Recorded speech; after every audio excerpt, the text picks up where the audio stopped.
Hey, so what do you want to know about vouchers? What do you want to know about education savings accounts or ESAs? Okay, well, I'm here to help.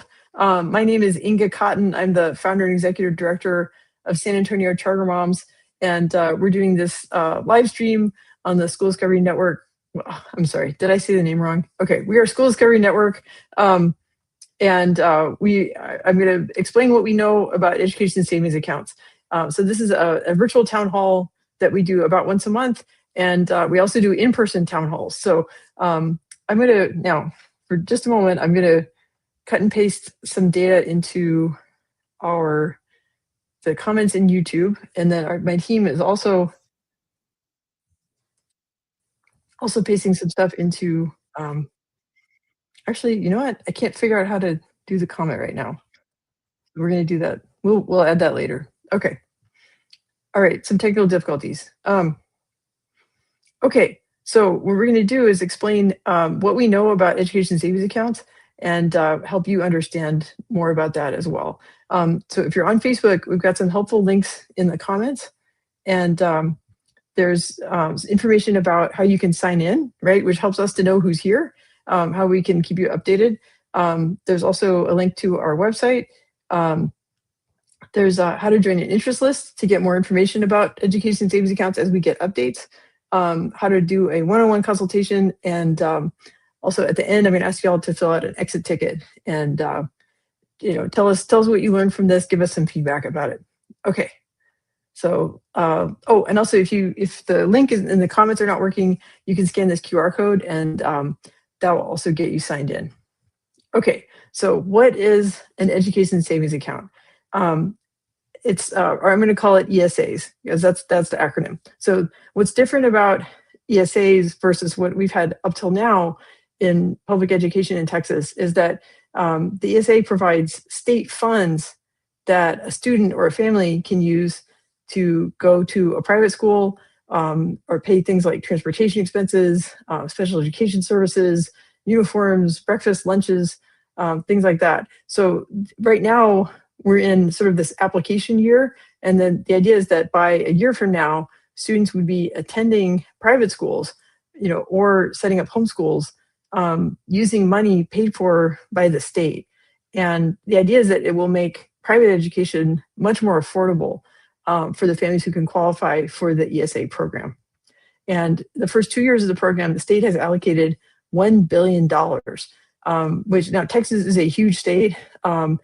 But that's going to be a lot of students who are able to access private education that weren't able to access it before. So I'm excited because it offers more options for families, but I'm also a little nervous because there's still a lot we don't know about the program, and I feel like there's a lot of misunderstandings out there. So we're going to do our best to clarify and explain how we think things are going to work. Now, as I'm going along, if you have questions, please comment on this live stream. And my team, Jeannie, Roy, thanks guys, are helping. If the question is in Spanish, Roy can help with that as well. Okay, so the ESA program will officially start in the 2026-27 school year, but we're in sort of a preparation phase right now, right? So I guess the last time I checked the comptroller's website, this is what we know now. Okay, so there are a group of providers, there's the Certified Education Assistance Organizations that have submitted bids to basically set up the portal, the website, like how will families be able to access ESAs. So we don't know who's going to be managing those websites yet, but the comptroller's office is looking at those bids. And so sometime next month, October, hopefully we'll find out who are these contractors who are going to manage the website. Also, sometime around that time, private schools, providers, like service providers, vendors for educational supplies, they should be able to apply to be on the sort of the business side of it, right? And then we're estimating that in early 2026, that's when families would be able to access the portal and like read a handbook, fill out an ESA application, and then eventually go back and check, like, did they run the lottery? Did the family win an ESA? How do they apply to different schools or vendors or providers through the portal, things like that. So bottom line, there's not much a family can do right now. You can do some steps to be prepared. We're going to explain more about that. But stay tuned, because in early 2026, families should be able to take action. Okay, so which kids are going to be eligible for education savings accounts in Texas? So it's meant to be a universal ESA. So at least for grades K through 12, any child in Texas should be able to qualify, provided that they are a U.S. citizen or legal resident. They have to be able to attend Texas public schools. So that means, like, just like if you were going to your neighborhood public school, you might need to bring like a lease or a utility bill, something with the family's name on it, to prove residency. So just make sure you have some paperwork like that ready for when you go to the portal and apply for the ESA. And it is going to be important to apply on time, because if enough families apply, then the funds will run out for this initial period, and then we'll have to wait and see what happens in the future. Okay, so in case you're joining us a little bit late, if you scan this QR code, that will get you signed in, and that will help us keep in touch with you. So what we're doing right now, I'm Inga Cotton with School Discovery Network, and we are presenting a virtual town hall about education savings accounts. Okay, so I was just talking about which students are eligible, and I mentioned that it's going to be important to apply during the enrollment period, because the funds, ESA funds, might run out. So the statute specifies that there's a set of priorities of, like, certain groups get first dibs on the ESA funds. So the good news is siblings get priority. So if a family has multiple children applying and one child gets into the ESA program, then automatically all the siblings get in. So I think that's a really good decision, because it would be really a shame if, like, one kid got to go to the private school and then their siblings had to go to a different school. It's hard enough doing pickup and drop off at different campuses. So I think that's a really smart decision. Now, besides siblings, the highest priority group is students from low to middle income families who have a diagnosed disability. So the statute talks about students who have an IEP, right? So it's an individualized education plan.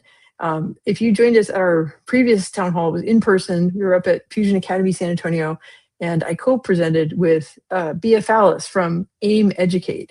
And they're a group of experts about special education. They do diagnostics, they do services. And we went into a lot of detail about how a student could get that initial evaluation, right? And then they would have the meeting, prepare the IEP. So the IEP is going to be part of the application for the ESA for any student with a disability. And the idea is, I'll explain more, like how much money is available. More money is available if a student has an IEP, depending on what kind of setting or what kind of services are specified in the IEP. So, but the important thing at this stage, if we're talking about these different priority groups, it's that students from low to middle income families who have a diagnosed disability, they have the IEP, they're going to be the highest priority besides siblings to receive ESA funds. Okay, so once we move on from the students with disabilities, the next highest priority is students from low income families, right? And this will change a little bit, the threshold year to year, because it's based on a multiple of the federal poverty level. So after students with disabilities, next highest priority is low income students, then middle income students, and then everyone else, right? So, and the statute specifies that no more than 20% of the ESA funds can go towards families earning a household income of more than 5 times the federal poverty level. So that's roughly 160K. So families earning 160K or more are in the lowest priority, and the funds that can go to those families are capped. And this is meant to solve a problem that has happened in other states that have introduced ESAs, where sometimes the funds would predominantly go to families who already have children enrolled in private school. And so it didn't really change the setting or the outcome for that many students. It just made private schools more affordable for families who were already making it work. And especially in this initial period, the ESA program may grow in the future, but in this initial period, it's meant to be a difference maker for families that would not otherwise have been able to access private school, and to create an option for them where maybe the existing options, whether it's a neighborhood public school or the charter schools in their area, weren't working for that family. Okay, so these are the priority levels.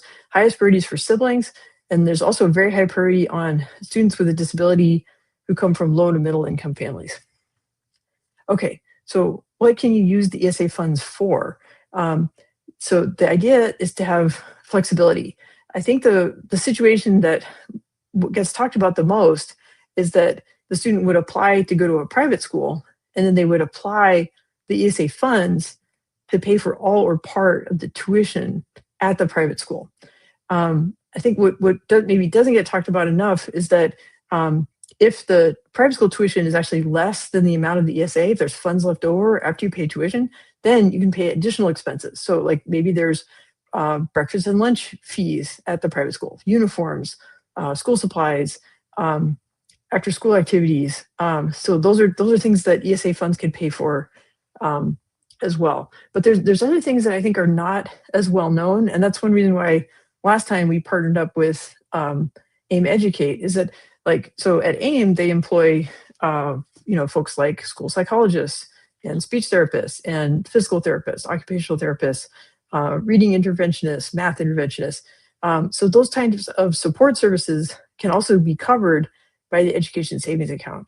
And I think part of what this has meant is, like, if your child is enrolled at a traditional public school or public charter school, then that public school is meant to provide not just the education during the school day, but also those support services that a student with a disability would need to succeed. And the idea is that typically private schools have not served students with disabilities. They're not required by law to serve students with disabilities. But if the ESA provides the means and a financial incentive to hire those experts and serve those students, that maybe it will increase the school options for children with disabilities in addition to the neurotypical students. So I'm excited to see what develops as far as private schools and these service providers helping students with disabilities to access more education options. So there's also going to be technology vendors in the portal. There's going to be transportation services, like higher education, career certification programs, and also childcare vendors, right? So serving 3-year-olds, 4-year-olds, that some of those students will be able to qualify for ESAs as well. And there's going to be a whole process for vendors and providers and schools to get approved. So it's not just random people, like they have to jump through some hoops to get there. Okay, so that's what ESA funds can cover. Now, how much money will there be? Okay, so there's 3 basic categories. There's the what I talked about, sort of the typical situation, which is a student who's attending an accredited private school. That's probably the most likely case. So it's going to be, in the first year, approximately $10,000 per year. It's based on a formula, like 85% of an amount that the state is sending to local ISDs, public charter schools, like the state share. So I guess what that means is, if there's a private school that has tuition that's more than $10,000 per year, the family is going to have to make up the difference, or they'll need to apply for financial aid from that school. So, but if the tuition is less than $10,000, then the ESA will cover the entire tuition, and money could be used for those extra services, right? Like breakfast, lunch, transportation, uniforms, school supplies, books, or the money can stay in the account and build up over time, which could be helpful because in my research, I found that often high schools at private school are more expensive than the pre-K through 8th grade tuition cost. Okay, so the most likely case is a student attending an accredited private school, and they'll be able to receive roughly $10,000 per year per student, and that amount will increase over time as with inflation or as public education spending increases in Texas. Okay, so the second category is ESA for students with disabilities, right? And we talked a previous slide about that initial evaluation, and that's how a student would qualify as a student with a disability. So the TA is going to look at the IEP and then estimate, what the ESA should be to provide services for that student. So the cap on the ESA is $30,000. But not every student with a disability is going to receive $30,000. It's going to be somewhere between the roughly $10,000 up to $30,000, depending on how the TA evaluates that IEP. Okay, so there's one more category, and that's for homeschoolers or students attending a non-accredited private school. And those folks can receive up to $2,000 per student. And if a group of families gets together and sets up a micro school and they each chip in $2,000, that could go a pretty long way. Okay, so three main categories, right? A private school, it's roughly $10,000 per year. For a student with a disability, that can go up to $30,000. And but for homeschool students, it's only $2,000 per year.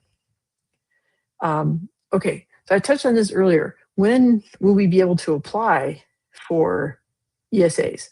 And right now, there's no website, there's no portal. Well, there's the comptroller's website, but it's pretty basic, right? So we're still in this kind of waiting period, right? We don't know exactly what the regulations are going to say. They've posted proposed regulations, but then they were asking for comments from the public about that. So that's why if you go to the first comment and you click on the interest list, please do that, because you'll be able to get updates from us about the ESA program. Also, we have a weekly email newsletter, and we'll have high-level updates about ESAs in that newsletter. So there's some things we do know. Okay, there's going to be no application fee for the ESA. Now, private schools may have application fees, but the ESA itself does not have an application fee. Hopefully the website will be easy to use. You'll go to that website, you'll be able to download like a handbook or FAQs, do the application, and then also search a list of providers, vendors, which schools are participating in the ESA program. And we've been doing some research, talking with our contacts, private schools we've worked with in the past, and I would say quite a few of them are still on the fence about whether they plan to participate in the ESA program. We do know for sure that the schools in the Archdiocese of San Antonio are going to be accepting ESAs. So we're really excited about that. And they will definitely be at our School Discovery Days event. So this is my excuse to plug. Next month, October 18th, we're going to be at the San Antonio Zoo, and schools from the Archdiocese of San Antonio will be there. And those are schools that will definitely be taking ESAs, and they'll be happy to talk to you about that. And we'll have folks at our table ready to answer questions about ESAs, and we're also going to have an opportunity for folks to get sign up for one-on-one consultations with our experts to understand their whole range of school options, including ESAs and how to access private schools. So anyway, next month maybe we'll have more updates on this slide, but for now, this is what we know.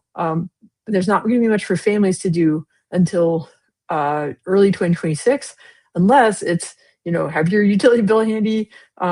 If you suspect your child may have a delay, have them evaluated for a disability, so you have the IEP ready for your submission. It could increase your chances of receiving an ESA. It could increase the amount of ESA money that your child could receive. And if you know somebody who works at a private school or is like a service provider or a vendor, they can start researching this, and possibly next month, those schools might be able to sign up to take ESAs. Okay, this is where I break and say, if you're joining us a little bit late, it's not too late to sign in and keep in touch with us.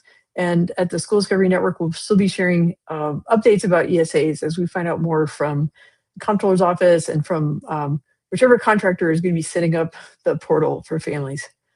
Okay, so here's some points, so sort of sort of quirks about the ESA system. So currently in Texas, if your child goes to a traditional public school or a public charter school, starting in 3rd grade, they have to take the STAR, which is Texas's standardized test. Private schools that are accredited and participate in the ESA program are going to have to administer some type of assessment, some kind of national test, but it doesn't have to be the STAR test.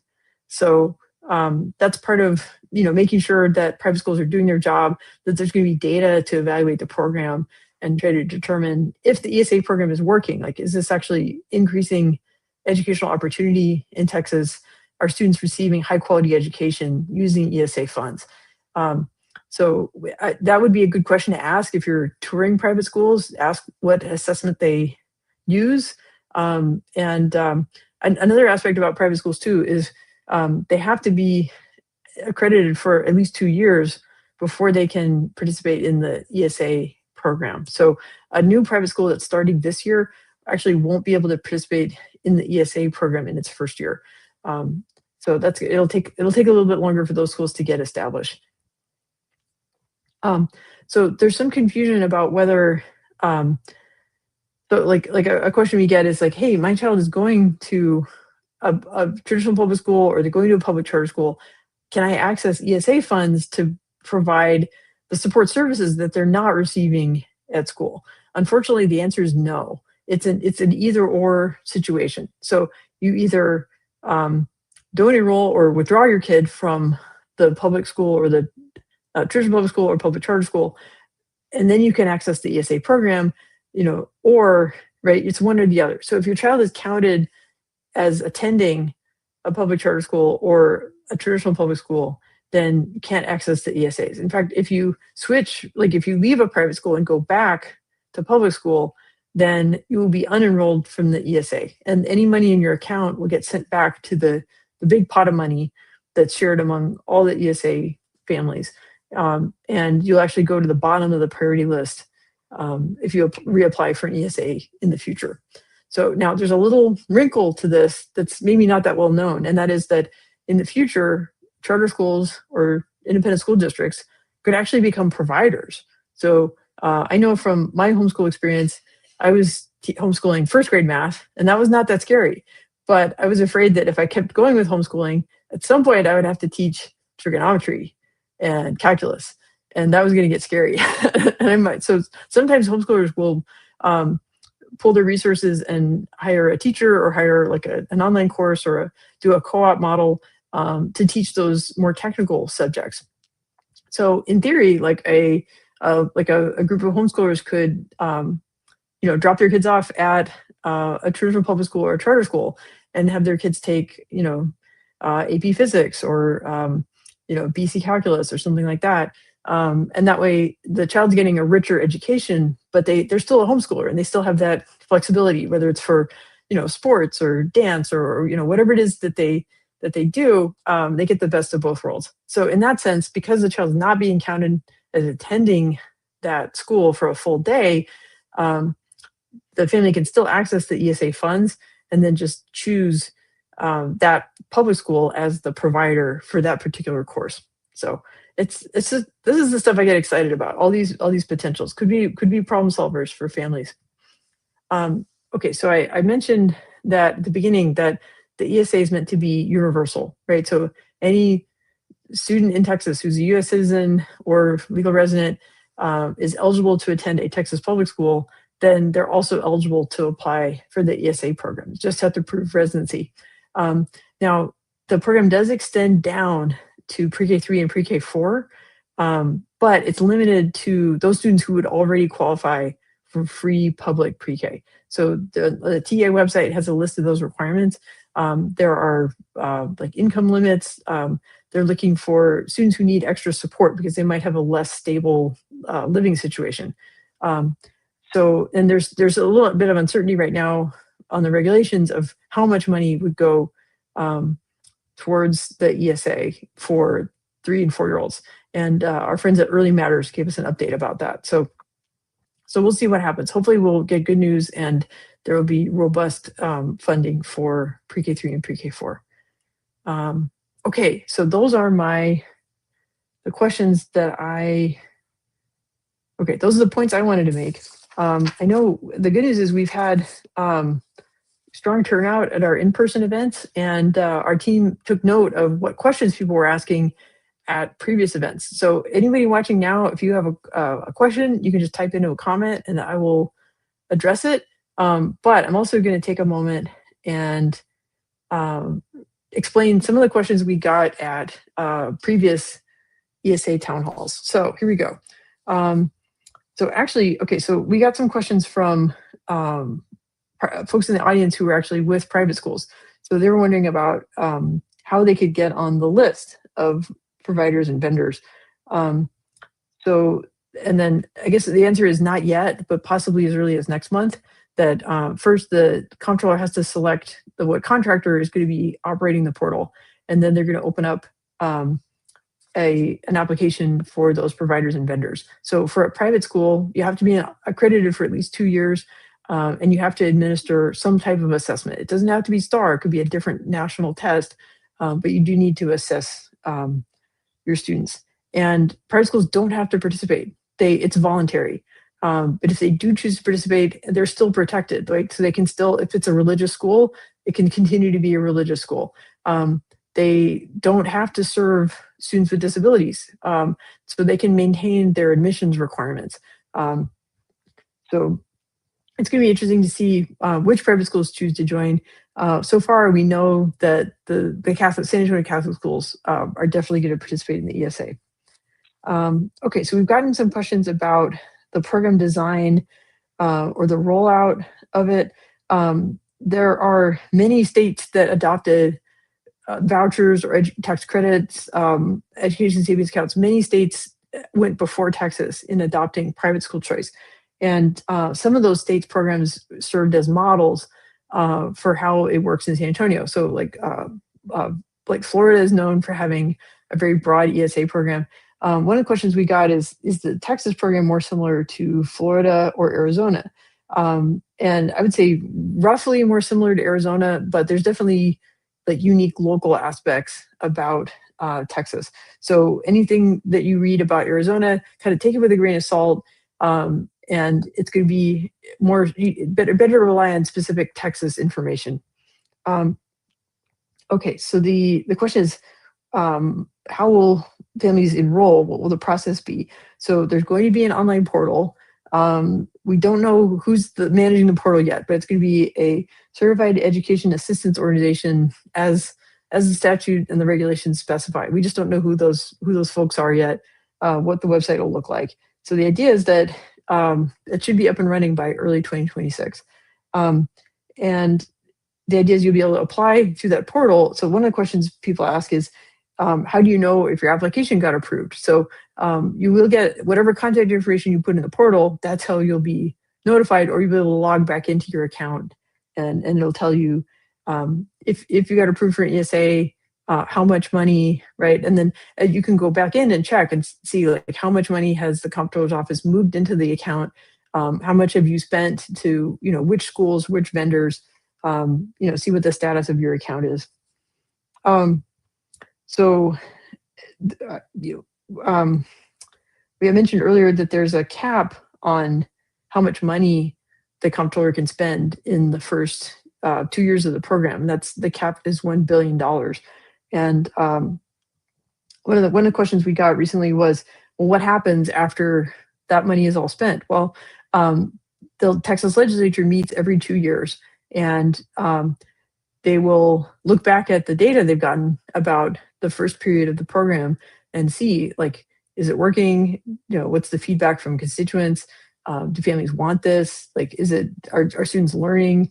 And then the legislature will make a decision about whether to continue funding the ESA program. Do we want to increase funding? Do we need to put restrictions on it to prevent abuse of the system, things like that. So it'll be interesting to see how that pans out. As I mentioned near the beginning, it's going to be important to keep an eye on deadlines and apply during the application period, because if there are more applications than there are funds, then they will create a waiting list. And so, if somebody drops out, space may open up, but that creates a lot of uncertainty. Okay, so we got asked last time, can you apply for the ESA before your child is eligible? So I think what they were asking is like, hey, if you have like a 2-year-old, right, and you're trying to plan ahead for kindergarten, unfortunately, it's not going to carry over like that. You're gonna have to wait for the application period, that happens in the school year before when your child would start to school. and the program hasn't launched yet. So there's actually nothing that a family can do except prepare, right? Like have your documentation ready, have your child evaluated if you suspect they have a disability, and get sign up for updates, and we'll keep you informed about when we know more about those dates. Okay, so we got a lot of questions about eligibility and the application. Okay, so one question is, if your child is already enrolled at a private school, can you apply for the ESA? And the answer is a strong yes. And I'm sure that your child's existing school would be very happy if you did that, because it makes private school more affordable, and you're more likely to stay in private school for the long term. So yes, definitely, if you can be a current private school student and apply for the ESA, and hopefully you'll qualify, and then in the upcoming school year, you'll be able to use ESA funds to pay all or part of your tuition and related expenses. Okay, so are pre-K students eligible? Yes, but they have to be in one of those categories that TA has specified, that these are the students that can receive free public pre-K in Texas already. So Texas does not have universal pre-K. It's only limited to certain categories. Let's see, are applications per student or per family? And I would say, based on how the statute's written, the way it talks about siblings, it's going to be per student, right? So, and what that means is, like, if one student gets approved for an ESA, then all their siblings' applications are automatically approved. And yes, there was a question about siblings. So, okay, then we got questions about students with disabilities. So we had a question about students with ADHD, and we've also gotten questions about students on 504 plans. And it's difficult for me to give you any specific guidance about that. I'd say that would be a question to ask the team that is evaluating the student. And the statute is written, to look at the different categories, in the IDEA, and it's meant to be based on IEPs. The statute doesn't talk about 504 plans. Now, the regulations are not final, and so the best I can answer about ADHD is it depends, and talk to the experts who are caring for your child. But yeah, I should mention, private schools can turn away students with disabilities, which is something that charter schools and traditional public schools can't do, right? Charter schools and traditional public schools have to accept every student regardless of the disability. And private schools are not bound by that. So it's going to be a journey for a family with a student with a disability, to apply to some private schools, apply for an ESA, see what funding they're approved for, but weigh their options about what kind of care the student would get at the private school versus what kind of care they would get at the traditional public school or public charter school that they could also be admitted to. Okay, so we got questions about funding and use of funds. So let's see, someone was asking, is the money sent to the school or to the family? And so the answer is that you'll go into the portal and you'll be able to see how much money is allocated for the ESA for your child.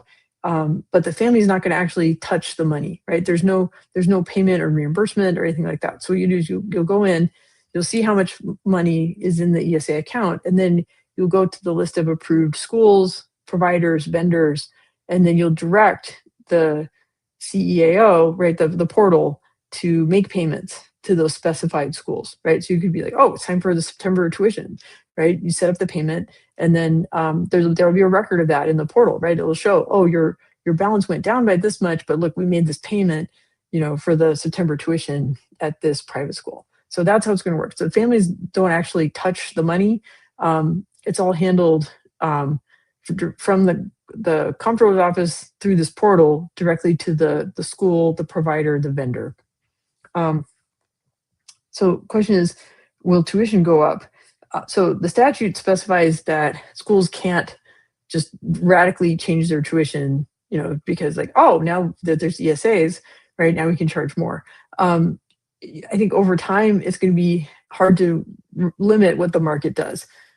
So we'll have to wait and see.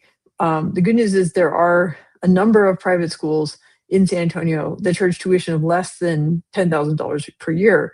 especially for grades 8th grade and lower. So as a practical matter, there are going to be students able to attend a private school with hopefully no or minimal out-of-pocket cost. And we'll see how it goes. Like, the legislature will be revisiting this every 2 years, and hopefully they can make tweaks to make the program more equitable and more accessible. So we've gotten some tax questions, which I am not a tax expert, but so for example, like people asking, well, does this affect my property tax bill? No, like that's separate, right? That's between you and the tax assessor collector, right? So keep paying your property taxes.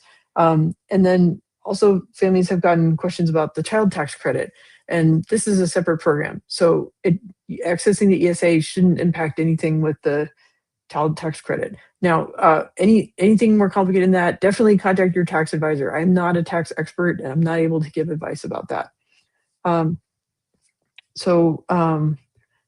We had a question about application fees, right? So private schools may charge an application fee. Currently, there's no process to get reimbursed for that. And under the current, since the portal's not open yet, right? So there's no way for a family to take ESA money and send it to a private school to cover the application fee. So right now, there's not really a good way to address that, and that may limit accessibility for some families. So my advice would be, if you're applying at a private school, ask if they would waive the application fee and see what happens, right? And maybe philanthropy will step up and help cover the application fees to improve access. Don't know yet, but right now, there's no way for any family to access any ESA funds for any application fees. So, okay. So there's some other sort of miscellaneous questions that we got at a previous event. So a family asked, let's see, if my child is enrolled in public school, can you still apply for an ESA? The answer is, okay, you can do the application if you intend to withdraw your child from the public school, right? They would make the switch over the summer from public school to private school. But you can't do both in the same school year, right? You can't do it at the same time. It's either or. And the TA is supposed to report back to the comptroller's office, hey, these students are being counted as attending this public school or this public charter school, so you need to remove them from the ESA program. Let's see. Okay, question about local property taxes. I talked about that. What tests for school participation? Yeah, so students who are in an accredited private school using an ESA, they are going to have to take some kind of standardized test. It doesn't have to be the STAR, but it does need to be like a nationally norm reference test. That's gonna keep getting updated as we'll find out more details about what types of testing are covered. But okay, well, those were some of the questions we got at a previous event. Let's see, I don't see anything in the comments right now. I'm going to move forward with the slides because we have kind of some closing information. I kind of want to recap some stuff. So if you haven't done it yet, please sign in. You can find it in the first comment, or you can scan the QR code on screen. And then just a little recap of what we talked about. So the education savings accounts, or ESAs, or more commonly known as vouchers, that this is going to create a lot of opportunity for families who wouldn't otherwise have been able to access private school, and this can make it affordable for them. I think the part I'm worried about is just the complexity. I feel like there's a lot to explain, but I'm excited about our channels, right? Like, we have our School Discovery Day events, we have our website, we have our weekly email newsletter, we have our big Facebook group, that hopefully people are able to access those channels or come to our events, come to our town halls, find out what ESAs are about, and start to get used to this idea, right? And then start doing their research about private schools, right? Like, we're going to be adding private schools to the schools map on our website. So you'll be able to find out what's in your neighborhood and get in touch with those schools, do more research. This is a great time to do research. It's also a great time to get your child evaluated if you suspect that they might have a disability. So just prepare as best you can. Keep in touch with us for updates. If you know somebody at a private school or maybe a tutoring service or provides like educational support services, those folks can get ready, and hopefully next month they'll be able to apply to take ESA money to pay for that tuition, those services. And if you're a family, hopefully we'll have more detailed information in early 2026 about how you can go to the portal, create an account, read the FAQs, research which schools are going to accept ESAs, and start that application, and communicate with those schools, see which ones your child can get into, and hopefully it lines up so that by next fall, more kids will be able to access private schools because they were able to use ESA funds to pay for tuition. So, okay, so just a few more steps to close out. So this QR code is different from the one I've been showing before. This is actually our exit ticket. And what we're hoping is that people will fill it out and answer some questions, and it will show that we've been able to increase your understanding about ESAs, about private school choice.